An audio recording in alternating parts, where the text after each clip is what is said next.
Vamos trabalhar agora a função, tá? Vendo a função da derivada como o elemento que localiza máximos e mínimos de função.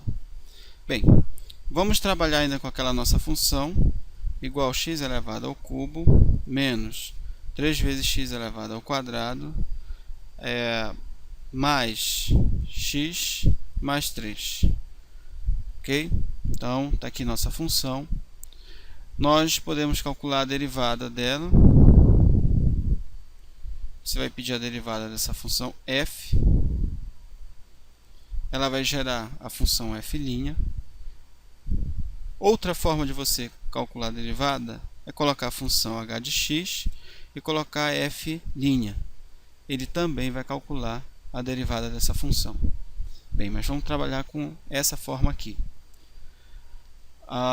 Para mim verificar, eu sei que nesse ponto a função que originou a derivada é uma equação do segundo grau, a derivada é uma equação do terceiro grau e a função original é uma equação do terceiro grau e a sua derivada é uma equação do segundo grau.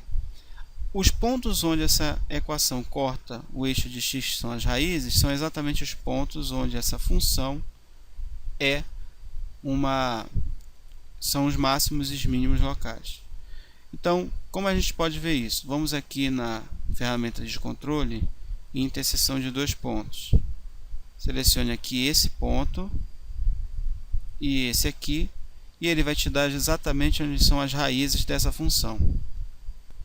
Evidentemente que isso vai depender do tipo de função. Pode ser que a função não tenha nem máximo nem mínimo e vai ter apenas um ponto desse aqui.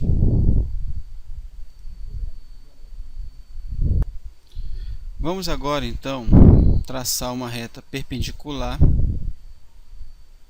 Selecione aqui esse controle, reta perpendicular, nesse ponto.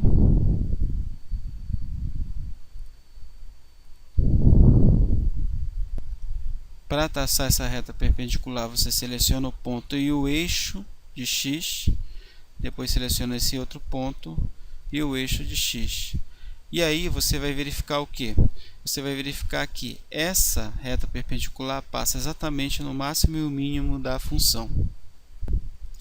Então vamos aqui na interseção de dois pontos, selecione a reta e essa curva, essa reta perpendicular e essa curva, e aí você vai ter o ponto C e D, que são exatamente os extremos absolutos dessa função. Bem, então vamos tirar essa função, só desabilitar aqui para não aparecer. Clique aqui em cima do eixo para não exibir o eixo. Então você verifica aqui esses pontos como o máximo e o mínimo, e sendo aqui as raízes da primeira derivada. Ok?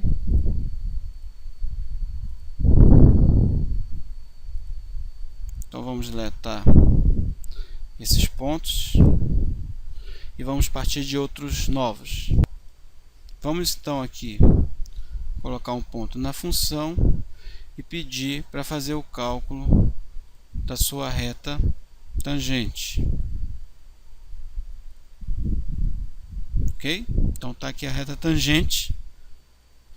Vamos agora colocar a inclinação dessa reta. Você vem aqui, inclinação, e selecione aqui a reta tangente nesse ponto. Então ele vai te mostrar a inclinação que você tem aqui nessa reta tangente. E aqui você tem a função derivada, ok?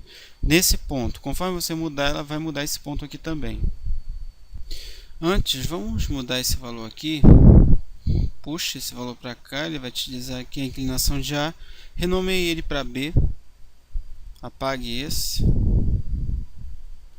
E fique com esse aqui como B, que fica mais fácil depois para a gente fazer um elemento. Vamos construir o B, que é igual ao valor de A aqui nessa inclinação, essa coordenada, e B. Dá o Enter. Okay? Construiu essa relação chamada por B. Esse ponto, na verdade, está aqui embaixo. À medida que você mexer o ponto de A, ele tem que desenhar esse ponto de B. Para isso nós vamos acessar a função rastro. Para isso, você clica com o botão direito no B e vem aqui embaixo em habilitar rastro. Não está aparecendo aqui, eu vou diminuir um pouco para você poder visualizar isso. E aumentar aqui a... Então, se você clica com o botão direito em cima do ponto B, vai aparecer habilitar rastro. Selecione isso. Vou voltar aqui para a gente ver lá o comportamento da função. E sempre que eu mexer no ponto A, ele vai desenhar o comportamento da reta da derivada. Ok? Então é isso que ele está fazendo aqui, ó. Desenhando todo o comportamento da derivada. Quando a derivada é aqui no ponto, no pico, ela é a raiz. E aqui no mínimo também a raiz. Tá? Note esse comportamento de função. Note também o seguinte: sempre que ela é decrescente, o resultado de B é negativo, indicando que a função, quando é decrescente, o resultado é negativo na segunda derivada. Sempre que a função é crescente, ela é positiva o valor de B, ou seja, indicando que para essas funções você tem um mínimo local aqui, ó, negativo, e de repente passa a ser positivo. Então, é o sinal do mínimo local. Ó, positivo, de repente passa a ser negativo, significa então que é um máximo local. Então é isso que a gente verifica aqui no comportamento da função. E esse comando de rastro ajuda nós a verificarmos isso. Ok? Então era isso que eu queria mostrar em relação à segunda derivada como um ponto representativo dos máximos e mínimos locais.